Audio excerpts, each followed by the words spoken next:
More and more of our meetings are virtual, and therefore we also have to consider that at times there are conflict in those meetings. Today we're going to explore how do you manage conflict in virtual teams.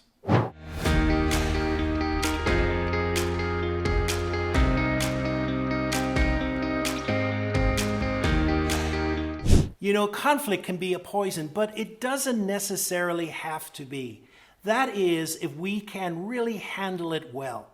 Stay tuned, we're going to explore how to manage conflict in remote teams, and you may be surprised by how I define conflict. It may not be what you're thinking. The first area I want to explore is the area actually of self and other awareness. But before I get in there, let me just say something about conflict in teams in general. You know, we have a language around conflict. And very often we can think of conflict as something that's awful, that's full of tension, that's dreadful, that rips people apart, etc. And conflict can be that, but I prefer to call that style of conflict unhealthy conflict. Conflict can also be something very healthy. You know, conflict around a debate of ideas, when you have two people passionately debating with each other about something they disagree with, that can be really helpful in the workplace because it can help people appreciate what are the different options here and what is the best decision to be made.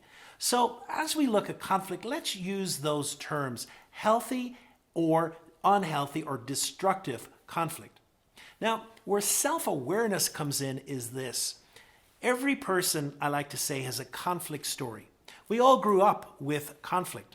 Some of us have issues around conflict in that we really don't like conflict. The lesson we learned growing up was that conflict is bad and has to be avoided, and let's just not talk about it. Or else we could have grown up with this, well, let's just hit it, head on. Like, let's get it on the table. Let's approach conflict by absolutely rushing into it and almost with a glee around any form of conflict. Well, each of us have those stories, and those stories inform how we approach our own conflict. And so a good question to ask is, how aware am I of my conflict story? When I am thinking about conflict, does that make me feel dread? Is it something that I try to avoid? Or is it something that I might rush into when really what's required at the moment is to let things be and let people sort it out?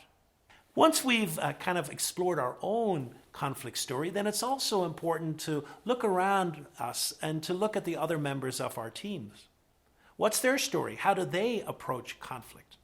Because with that self-awareness, we know and we're informed that when conflict does arise, what's probably going to be my attitude and what's going to be the attitude of other people.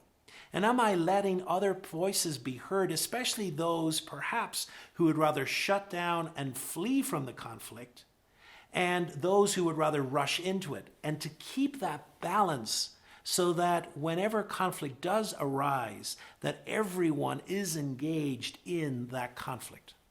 The second way is to really explore how are we dealing with our meetings and how is conflict dealt with in teams. One of the things that I'm observing with a lot of the different organizations that I'm working with is that conflict at times, because now we've gone into this virtual reality, is really not being brought up. That conflict rather is being diverted. That conflict sometimes is being suppressed. And so, therefore, it's a really important question to try and understand, are we allowing for natural conflict to come up in meetings? And the way we do this is by allowing the team to truly engage. You know, sometimes in a virtual setting, it's so easy to cut a meeting, to shut it down, and to say it's over or time is up. But it takes a really great leader to hang in there, to know when something is not settled, to know when things are not being said, and to let that meeting take its natural course and to enter into areas of conflict when needed. Because if we don't venture into those areas, then what happens is the conflict is never spoken about and all that energy comes out in different undertones.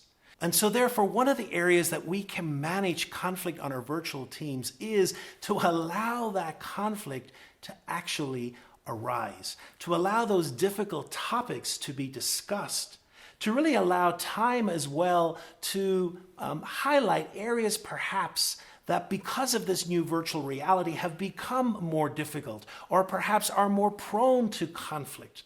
All of these need to be uncovered and brought to light, but they can only be brought to light when we give enough time and energy to truly working on them. You see, conflict does not have to be destructive. It can also be helpful. So as we end this video today, I'd love for you to make some comments below. How are you dealing with conflict in the virtual teams that you are part of? Have you found any wonderful ways of dealing with that conflict? Because I'd love to hear back from you.